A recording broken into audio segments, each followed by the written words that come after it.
and this is Changing the Narrative. I'm your host, David Rives, and we are changing the narrative every week on the podcast. We've been spoon-fed a narrative of atheism, a narrative of chance, a narrative that says that you don't matter, that you are star stuff, and it's time we change that narrative back to truth. Yes, the truth of God's Word.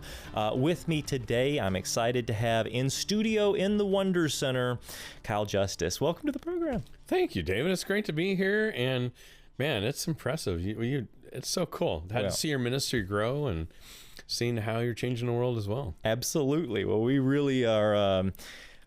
We're really blessed. I'll put it that way. Mm-hmm. We have seen so much happen just in the last 2 years alone. Yeah. It's nothing short of miraculous. But just to be able to kind of point people to what everyone else is doing, because there's a lot of exciting things happening. There really are, yeah. Which is the reason I'm glad to have you here, because you have a show lined up for us, which, let me tell you, you're listening right now, you're watching right now, you should be here for this. It's called the Creation Experience. Yes. Okay? Yeah. And you're going to be on stage doing all sorts of fun stuff. Tell me just a little bit about that. Yeah, so the Creation Experience, we don't believe there's anybody that's ever done anything like this before. It is a show where you might have gone to like a creation talk, a guy using a PowerPoint, which is great, great information. But this is where we have two people and we're tag teaming up on stage talking about how God created you with purpose. And we kind of break down the whole idea that you're created by chance.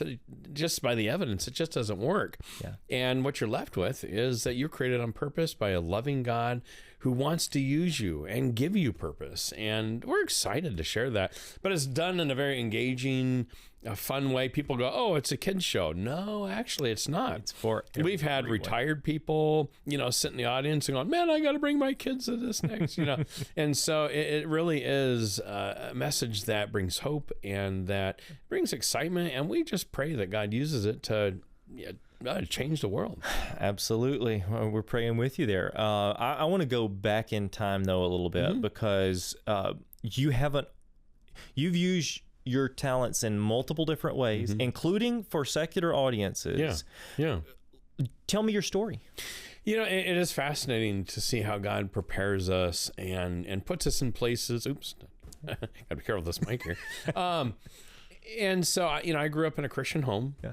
I grew up in the same church where Jim Elliot grew up in, so, just a passion for ministry, a passion for the Lord. Yeah. I never had like a falling away time, growing up. Right. But my dad's hobby was filmmaking. And I have a twin brother.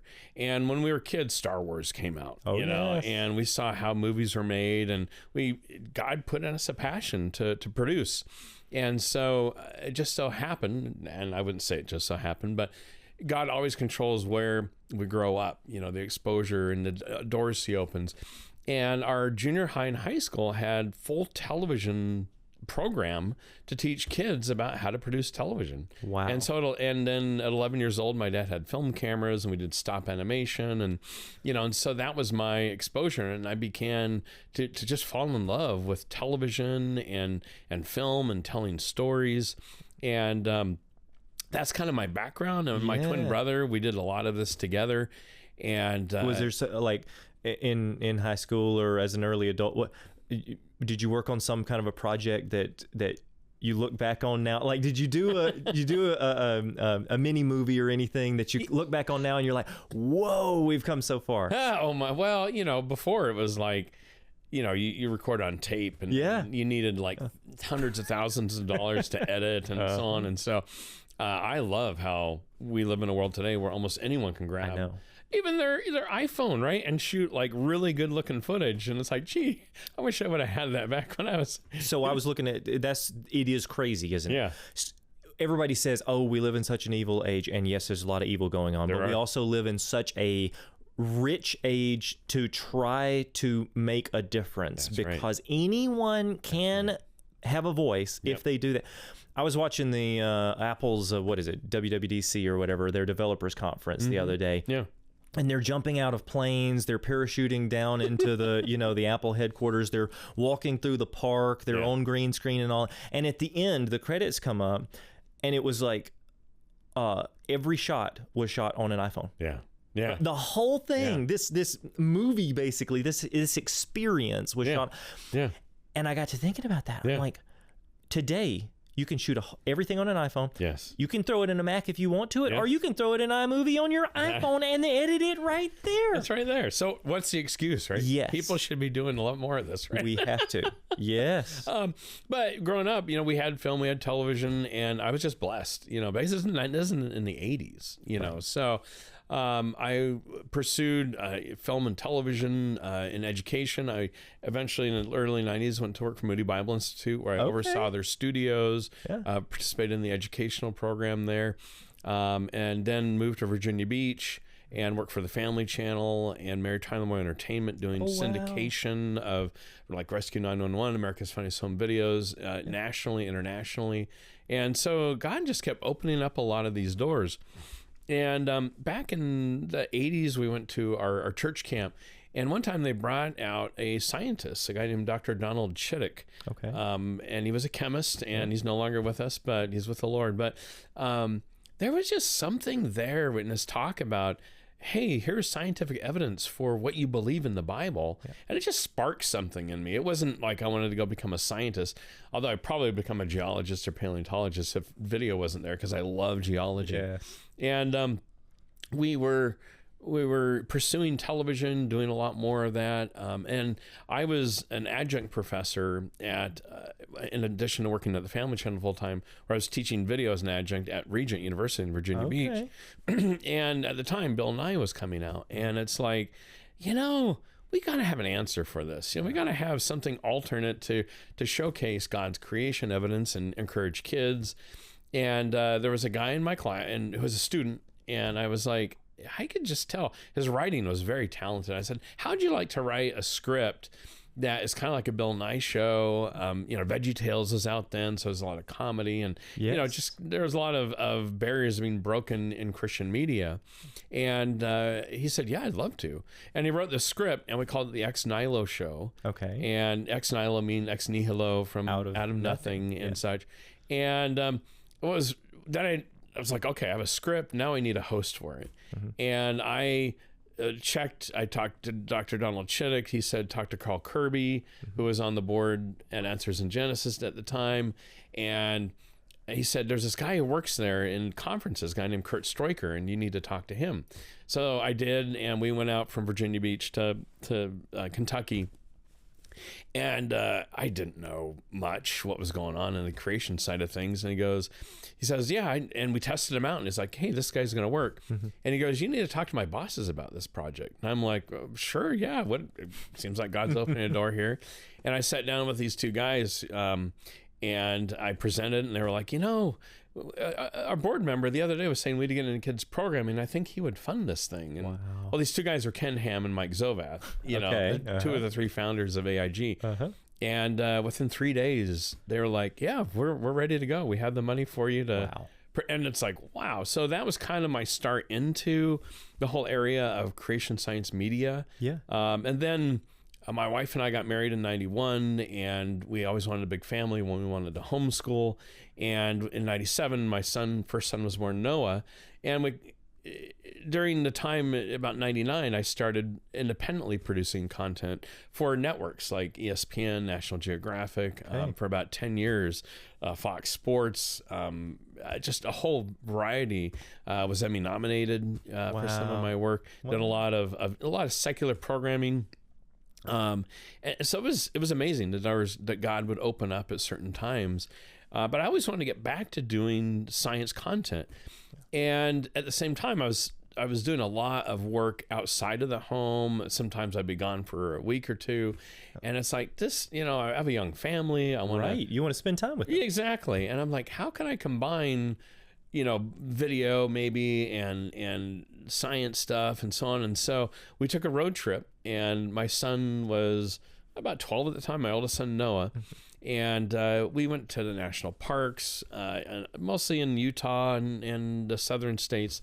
And I threw him in front of the camera, and I was like, hey, talk about how the Grand Canyon couldn't have run uphill. Oh, wow. And we went to Yellowstone, talk about how this. And then when we got back, I'm like, yeah, I think we have something here for an episode, right? You could throw that together into an educational, Yeah. And it's like, and because of what I'd done with Answers in Genesis, I called them up and I said, hey, would you guys be interested in a kid's show? And yeah, we'd love to. And so it just kind of snowballed from there. And Noah, we did green screen and narration, and that became our Awesome Science series. How about that? What was funny too is some of the Noah illustrations that we wanted to use from Noah's Flood. Master Books was had this great, I forget the guy's name, Dooley anyway, but amazing. I'm like, how can we represent Noah's Flood? This would be great. And called him up, the publisher, Tim Dudley. And it was hard to get hold of him, right? And finally I said, you know what, I have a rough cut of the edit, and I'm like, just watch this, see what you think. And he came back and he goes, hey Kyle, do you have a distributor for this? And they ended up becoming the distributor for it.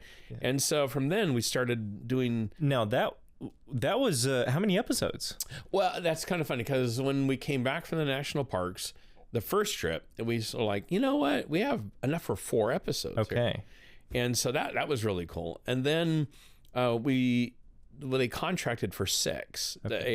Master Books did, and then so we did one on Mount St. Helens, because that was local to us in the Portland area, and then we did one on John Day Fossil Beds, which is on the east side of the state. And then they came back and they're like, hey, we want to do 6 more with you. Wow. And so it became a 12 episode set, and so that was kind of our start into it. And I know that series has been watched by, I don't know, millions, but a lot of people, a lot of people. And one of your employees, I was talking to this morning, absolutely, and it's like, hey, I grew up on that series. We've sold in the Creation Superstore. We've sold, I don't know how many copies of that. People love the fact that, okay, well, it's something wholesome. It's something that my kid can get into. It's something that is educational, and it's also something that's not just a one-off, right? You watch it and then, oh, well, I guess we need to put it on loop for 20 times. Right. No, go to the next episode, right? Keep the series going.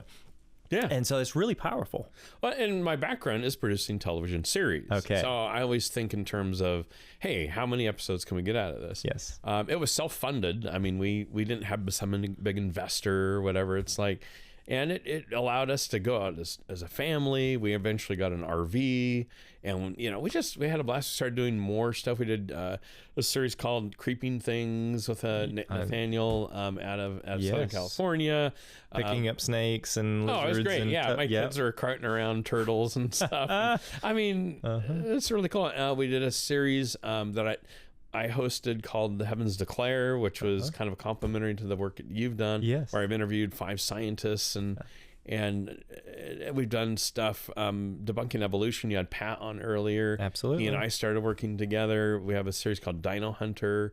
We have a series called Science Foundations that's more like lab type videos. It's the host of it is really cool. And what ended up happening too is we were like, you know what? All of this content, it's all, well, as you know, it's going away from DVD. Yes. And it's what are we going to do here, right? And so we started putting insert cards in for, redeeming digital copies. And I started with VHX, and then it became Vimeo, and then I moved over, and we created a platform called Awesome Sci TV, and where people could redeem their copies, digital copies. And then it's like, well, let's throw in more content, and let's do subscription. And so we have this. It's not a huge platform, but it's enough out there. I got Moody Institute of Science videos on it. Oh, that's neat. Creation Today videos. Yeah. And so people subscribe to that, and I'm working on developing a more robust product side that's more geared towards homeschool families for next year, with study guides and curriculum guides and so on for all the video content, which helps a lot. It does. You can couple the thought-provoking questions, fill in the blanks, whatever it is, then all of a sudden that video content becomes part of a curriculum. Right? It can be a supplement to a curriculum. Yeah.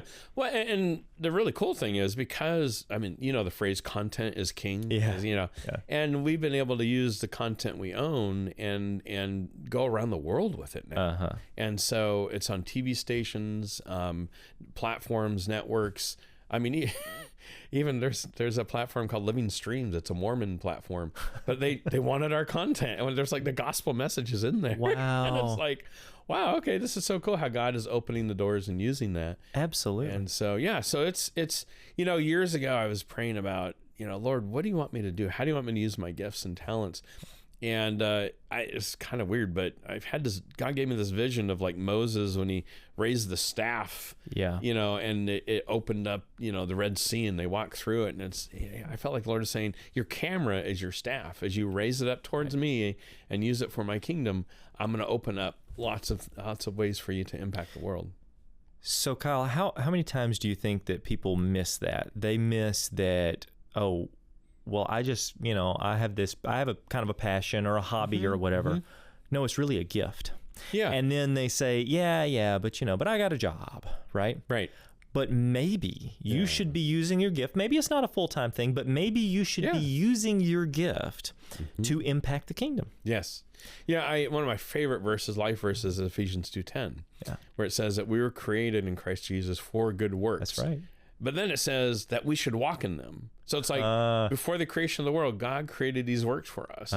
And yet, are we walking in them? And it's not, I quit my job, go to Africa, that type. But it's like, what do we have? I love the verse where Moses is sitting before the burning bush and he's like arguing with God, and it's like, no, I can't go. And what does God say to him? He says, what's in your hand? And it's like, well, my staff. He says, well, throw it down.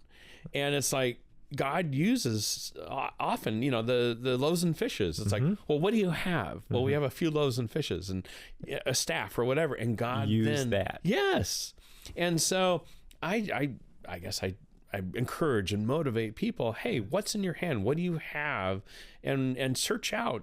What are the purpose? What has God created you for? Right. Talents, gifts, family, whatever. Yeah. And don't start small. Don't take over the world. Isn't that the truth? Because a lot of people they say, well, we had this passion and we're pretty good at this, but it's just not practical. And everybody we talked to said, that's not a practical way to go. They crushed their dream. Okay. Yeah. If someone, and believe me, I had those people as well, right? When I started picking up rocks in my backyard at 8 years old, I never would have dreamed I'd be running the largest science museum in Tennessee at over 100,000 square feet. But I had enough people in my life and I had enough drive and passion to say, well, maybe I can just start small. Maybe I can just pull in the people in my neighborhood to look at these rocks and fossils. That's right. Okay. Yeah. And then that turned into, well, maybe I could just, and by the time it's over, you realize that something that started small, the Lord has opened up these doors to allow a larger audience. Yeah. And He's done the same for you. That's one of the ways you've been able to change the narrative is to open up larger and larger audiences for this content of truth. Now you're doing a series for Answers in Genesis. Tell me about that. Yeah, it is really amazing. That story I told you about where Kurt was like, go talk to my bosses. And I'm like, I had no expectations. Yeah. And yet God opened that door. And because we've doing so much content and a lot of it, we have scientists at like AIG and other places that are going through the content and they're making sure it's good and anything that we need to tweak or whatever. So over the years, they have taken most of our content and put it in their bookstores or on their, and I mean, you've used it too. Absolutely. And they have Answers TV as their platform, and they came to us, to me, and they were like, Kyle, we trust what you're doing. We trust that you know our message, that you're not going to compromise, and so on. And you have a track record of producing a lot of great content. Yeah. We need content for our platform, and we have budget, and we want to hire your company, you, to produce this original series. Okay. And that's kind of unique. There's not a lot of platforms out there that have budget to say, hey, we want to... You got your Netflixes and but no, it's very rare. Yeah, it is rare. And so we talked back and forth a little bit, but I had shot there's a zoo in Virginia, the very western side of it, that's owned by a guy named Mark Bradley, and his wife and him. His wife is a neurosurgeon, so she she does other stuff, right? But he's a doctor, he's a chiropractor, he's special forces, ex-force special. I mean, really unique guy. And his daughter was a really neat gal. She was 10 at the time that we went out and shot. And it's like, hey, let's do a series on running a zoo. Oh, wow. But it's called Creation Kingdom Zoo. Okay. So it's all, there's no evolution there. It's not like high evangelistic and so on. But the message is there. And so we shot a pilot, and then I showed that to Answers in Genesis. Pat Roy, you had on earlier. He and I do the creation guys, but I hire him a lot just because of his expertise and his background, and his creativity with his wife.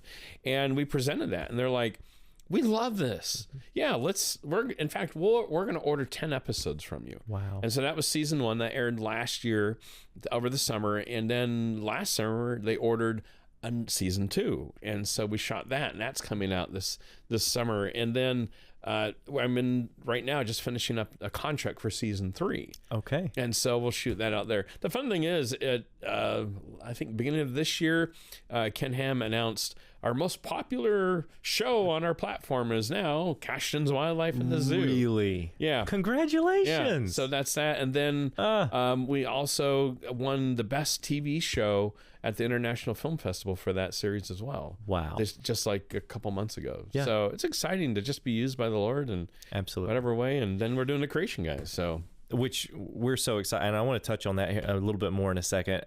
Tell me, why do you think it's so important to reach families with the creation message, what you're doing here? Well, there's such an onslaught of media, especially, and people don't know what to think. They're like, well, we've got to believe in this, or science disproves the Bible. And my favorite question is, okay, tell me, what is science? Yes, and good science actually really uplifts creation and that God created, and good science disproves evolution because it's all based on assumptions that don't hold water. And so I just love being able to present compelling media that people can use to build up their faith and their worldview and say, wow, I'm confident in what the Bible says from the first verse all the way to the end. Absolutely. That's so neat. So how are you changing the narrative using the creation experience, which is usually you and Pat Roy sort of tag teaming, right? Yeah, for some of these shows. Oh, yeah, the live show, and I know I saw Pat's story a little bit earlier about how we got started. Yeah, and we said, let's do a live show. And it's I mean, it's not like video where we're impacting hundreds of thousands, maybe, but we have audience of 300-400 at a time, sometimes bigger. And we're drawing people in, and we've had people come away going, I never thought of that. Wow. I never thought of that. And it's really built up my faith. Young Christians. And I know we've even seen some people come to know the Lord because of this ministry. So it's just, yeah, it is for the audience, but I mean, Pat and I have such a ball doing it. Yeah. I mean, if we had one person in the audience, we would still do it just because and God has equipped us to, I don't know, there's just this kindred spirit between us that we love bouncing off each other, and because we have the same passion to serve the Lord, to bring this message to people. And God has put this fire in us to do it. So we're excited. That is so neat. Okay, tell me just a little bit about what we can expect to see over the course of this evening. Yeah. Just a teaser or two, okay? On stage in the Wonders Theater. Yeah. And I know I know it was over 200 people this morning, and there have been a lot walk-ins since as we've been filming this program. So tell me a little bit about what we're going to expect tonight. Well, we really showcase the days of creation and the fall of man, and then we introduce an illusion where he and I trade places from a trunk where I lock him in and I raise the curtain, and all of a sudden he's there. And people say, how do you do that? And we say, very good, very well. We do it very well. And but just to showcase that, hey, you've been fooled, right? With the evolutionary message. And now we're going to do experiments. We're going to blow up hydrogen on stage. We're going to do cell phone competitions, and that's a lot of fun. They have a ball doing that. We tell narrative stories, and we show lots of really great videos. It just one step builds on the other. Yes. And we're able to, by the end, going, there's no way this happened by chance, and we are designed, and I am here for purpose, and that's really what it's all about. That's right. That is absolutely what it's all about, because it's been one of the plagues of society that for the last few generations we've been told that we have no purpose, that we're simply accidents of the cosmos. Yeah. If you're an accident of the cosmos, then what value does your life have? Might as well commit suicide. There's a lot of teen suicide going on. Okay. That's unfortunate. Yeah. This is what's being taught in schools, right? Yeah. You're just an accident of the cosmos. Okay. Yeah. Then you go to biology class. 500 million high school students go to biology class, and they are not going to hear that there are alternative views. They're simply going to hear you evolved from ape-like ancestors over millions of years, right? And so now what does that do to your self-worth, to your value? It teaches us that we are animals. Now, I take South African photo safaris, and I see lions chewing on zebras. I see the death that happens, right? Yeah. So what's one animal killing another animal? And we see these school shootings going on. Yeah. Okay. What you're doing is you're presenting the alternative, changing the narrative in every way when it comes to what purpose does our life have, because ultimately that purpose can be found through Christ. Amen. Thank you, Kyle, for being here. Thank you for being at the Wonder Center, for what you're about to do tonight, some of the hands-on activities that'll go on throughout the day, and for your mission. We appreciate you being here. Thanks, David. It's been a pleasure to be here. Yes, sir. And we want to thank you for joining us every week on Changing the Narrative. We are changing the narrative, and the guests that we have are bringing you these cutting-edge scientific concepts. They're bringing you these creative ways to reach the world that you can then take, and you can transition into your daily life to become a more effective witness for Christ. I want to thank you for joining us on Changing the Narrative, and I wish that you join us next week as we continue to explore this theme. I'm David Rives, and until next time, I want to remind you to keep looking up, because truly the heavens declare the glory of God.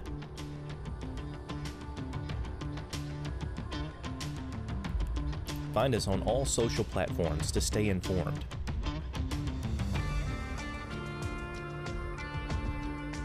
Watch Genesis Science Network 24/7 for free on Roku, Fire TV, and on our website. Visit the world's largest origins-based store, CreationSuperstore.com. Plan your trip to the Wonders Center and Science Museum just outside of Nashville, Tennessee. Donate to our nonprofit ministry to help us continue sharing truth.